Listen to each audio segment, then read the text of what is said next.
Welcome back to Big Brisk TV, and on this episode I thought I'd do a 3-month update on my 55-gallon ecosystem.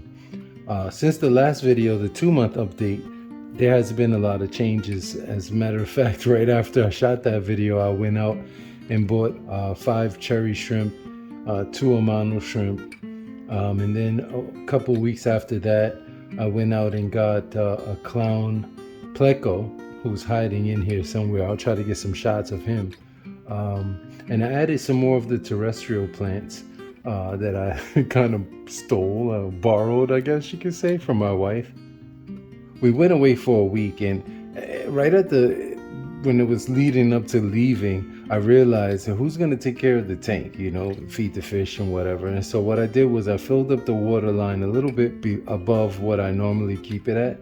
And then I bought an automatic feeder to use in this, and I guess it worked okay. The fish and the shrimp are good, but the thing is, we were set to leave about 3 days after I released the neocaridina shrimp, and that same day they all disappeared, and I was fearing the worst. At first I thought maybe they're just hiding, they're getting settled in. They ate voraciously inside the bag when I was floating and acclimating them, and then they did their little exploration thing walking around the tank. But I guess they found their nooks and crannies around the tank. There's a lot of rocks and holes and stuff, I guess, because when I put that clown pleco in, it just disappeared. I added in 6 Blue Dream neocaridina shrimp along with 7 of the goldenback neocaridina shrimp. So with those and 5 cherry neocaridina shrimp I have in there, plus the 2 Amano shrimp, that gives me, 13, 5 is 18, 20 shrimp. 20 shrimp in the ecosystem. And then I noticed that I was down to 3 of the neon tetras, and if you can see over there in that corner, there's one really aggressive neon tetra, and I think in that video when I showed the releasing of the shrimp, you could see all of them eating, and swimming around properly. They were doing pretty well. And then when we got back, I left with 10, and when I got back there were only 3, and you can see him in there right now bullying. So I did a short video on that, so check that out. I'll link it in the description. It's amazing when you go away for a week, say, and you come back, you can actually see the growth of your plants in the tank. For instance, this Brazilian pennywort, that is doing really amazingly well. You can see all the roots there.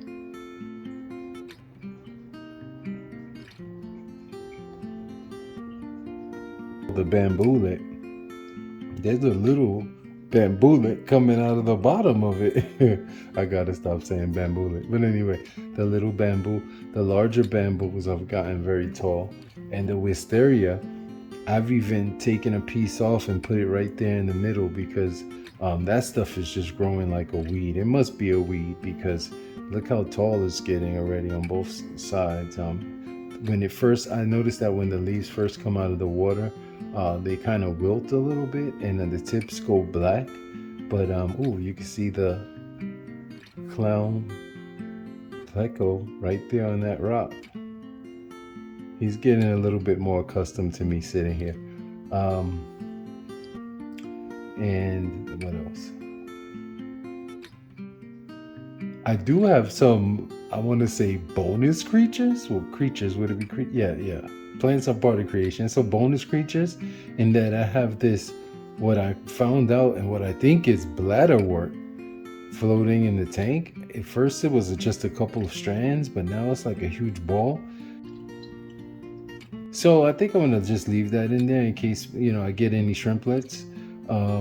That'll be a nice hiding spot for them, or maybe even some baby fish. The cardinal plant has actually breached the surface at this point. As well as the Luigia has breached the surface, and that small Luigia, I noticed it acts like a prayer plant. I mean, when the light is on, the top leaves, which is new growth, they're sort of flat, they're kind of like, horizontal. But then when the light goes out, they kind of point towards up, almost like a prayer plant does, you know, reaches up toward the light. I thought that was really cool. And then when it does reach up, you can see it's really red under the bottom. So I thought that was really nice. Also with these terrestrial plants, you can see the Monstera endocini has a couple of leaves coming out of it now, which is good because those were cuttings, the last bit of a whole plant that was infected. I don't know, something, maybe an aerosol or something got on the leaves and it just died. But my wife managed to save those cuttings, and look how much good they're doing right there.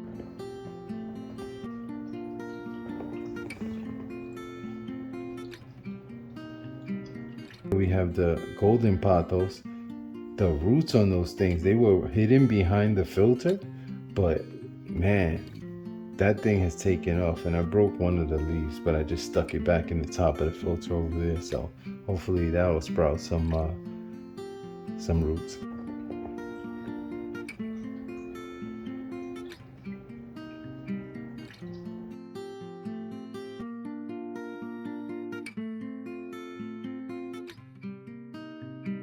And then in the middle, right in the middle, I have this neon pathos, which when I left only had 3 leaves when I first put it in the tank, and now there's a 4th leaf which sprouted out, which is really amazing.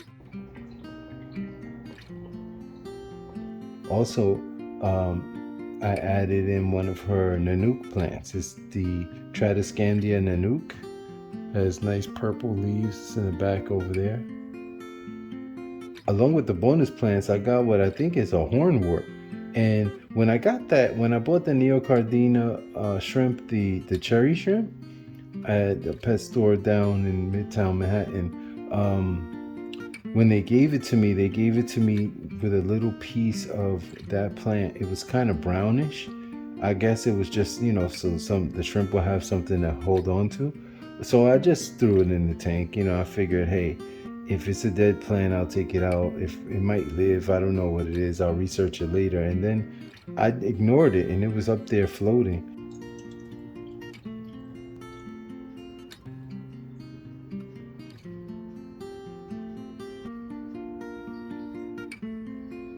It didn't drop any needles, but it turned completely green, and it was about 2 inches when I got it, and then it was about 5 inches when I noticed it. And then now it's about a foot, almost a foot and a half. So what I did was I took a stick and I wrapped it around, because that plant doesn't like to be rooted in the substrate. I wrapped it around the stick and then stabbed the stick in, trying to get some more, get busy over it. I'm trying to put some more things over here to kind of hide that filter. I had a piece of driftwood in there that I had in my tank previously, so I just stood it up in there. So I figured it'll give some biofilm to the shrimp and the pleco, whatever, along with those little sticks of driftwood that I just chucked in the top of the tank. Also, I noticed that the snails are really populating the tank tremendously. There's a bunch of little ones. I just cleaned the glass off. I didn't mind. They probably fell down, but they'll do fine, because that back glass is completely clear now.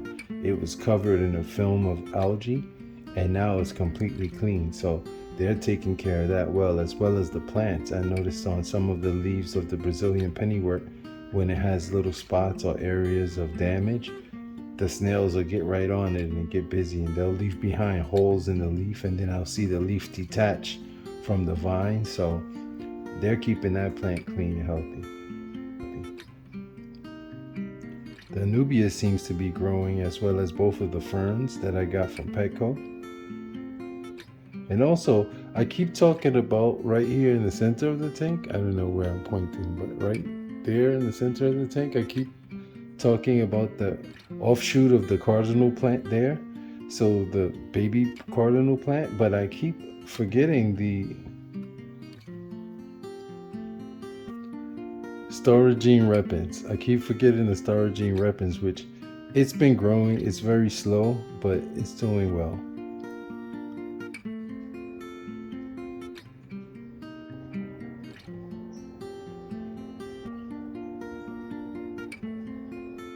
Also, the sagittaria, I see, has moved up to the front on this side. That little bundle that I put back there has grown and then spread, but on this side, I don't know, this bundle isn't spreading. I'm thinking maybe it's because of the water flow.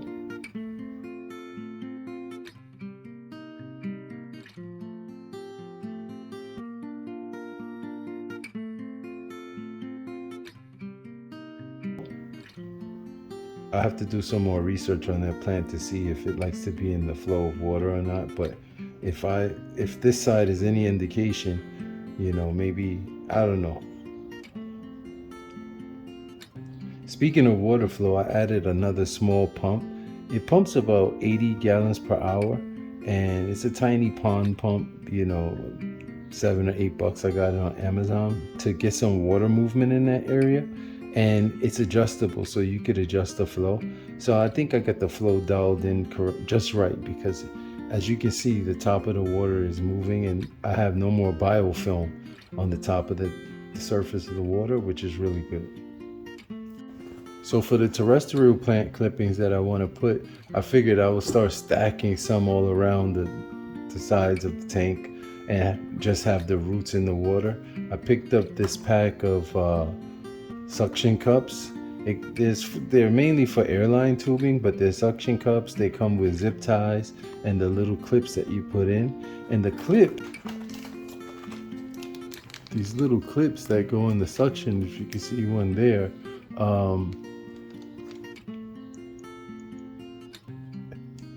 they're just the size of a stalk, of a plant stalk. So you can just put the plant stalk in there and then suction it to the back of the glass or anywhere around the glass that you want to do. That's what I did over there. That golden pathos was just kind of jammed into the filter. And then I noticed when I got the suction cups in and I pulled that one out that has the 2 leaves coming out of the filter, the roots had attached to the filter sponge.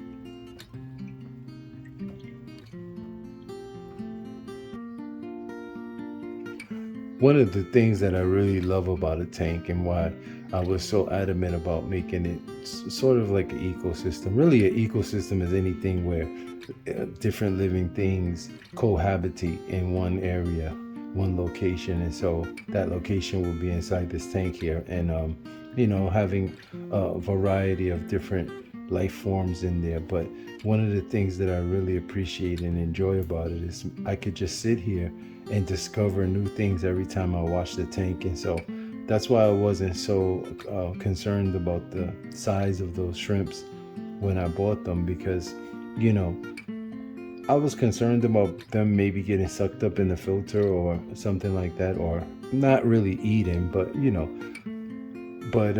when I got back a couple of days ago, just sitting here and seeing them pop out here and there. So I've seen so far 4 blue dreams in one area, varying sizes. And then I've seen 2, what I think is 2 of the golden backs.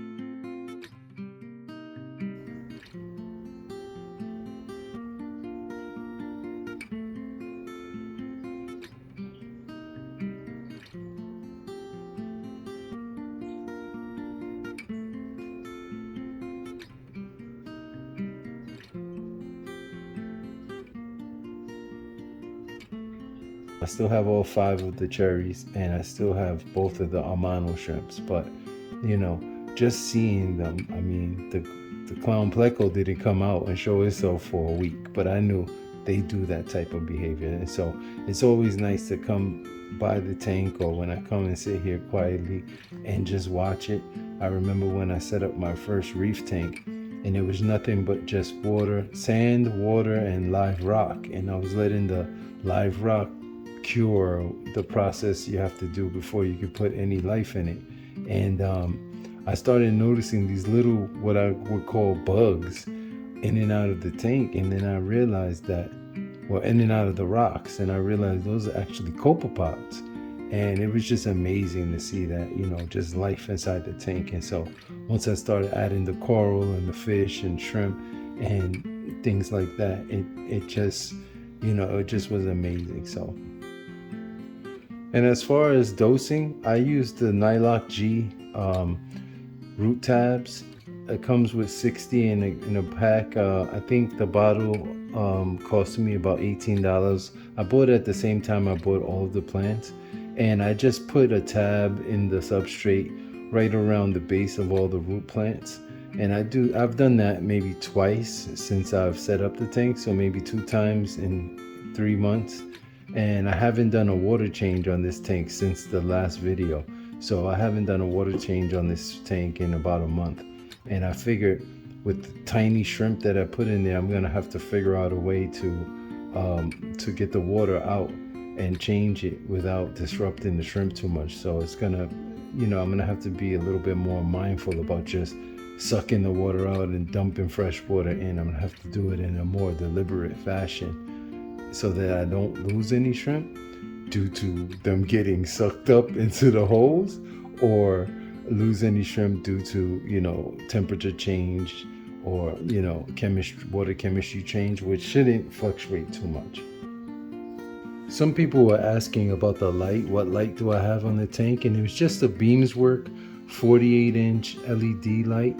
I looked it up again, and I found out that it is full spectrum. They're listing it as 3,500 lumens, which is good for plants. And it just so happened that way. I think I paid about $35-40 for that, and I got it maybe 2 years ago. I did a review on it on Amazon. As well as anything else that I bought on Amazon, I usually leave a review just to let you know how I found, the product and if I liked it or not. I'll leave links in the description. I'm not sponsored or anything, but just to help you out, if you're interested in anything that I have here, I'll leave some links, and you can let me know in the comments any questions you may have about anything that I have here. And if you haven't seen before, I posted several videos with this tank from me setting it up. I even have videos with my RC cars pictured inside this tank when it was empty, because it sat here for a couple of months with no life in it. So I have the video from the start, the very start, how I set it up. I didn't film removing the rim, but I guess my one only regret would be that removing the rim revealed that hard water etching. But what it did let me know is that the water was hard for the type of tank setup that I had. So if I had to do it all over again, I would get a brand new tank, either rimless or just get another 55-gallon tank and remove the rim, and it would remove that etching line up there. But you only see it at certain angles, and when I look at the tank, I'm not looking at that line. I'm looking at, the wonderful plants, the different shapes. My wife said, you got to get some other colors. It's all green. But for me, it's the beauty of the different shapes of the leaves and the different types and characteristics of each plant that's in there. And so this is my very first planted tank. So I'm really proud of it. And that's one of the reasons why I'm showing it, because if you are thinking about setting up a planted tank, it's not that difficult, and it's definitely not that expensive. This is what people would call a low-tech tank, so you can get that done. But anyway, those are some updates. I probably forgot a bunch of stuff. As soon as I say y'all stay well and end the video, I remember. If this is your first time watching one of my videos, welcome. Thanks for tuning in, and please feel free to go back and look at any of the other videos that I have. A variety of stuff on my channel. That's why it's just Big Brisk TV. For those of you who subscribed, I really appreciate you, and look out for the next update on this tank. Who knows, every time I put out a video, I think of something else to do or put in the tank, but for right now, I think I'm just gonna leave it this way. We're coming up on the point where I'm gonna raise the water level, and so I'm thinking about adding some risers for the light, but that'll be in the next video. So make sure you hit that subscribe button, hit that like button. It helps the channel. Everybody stay well. Big Briss out.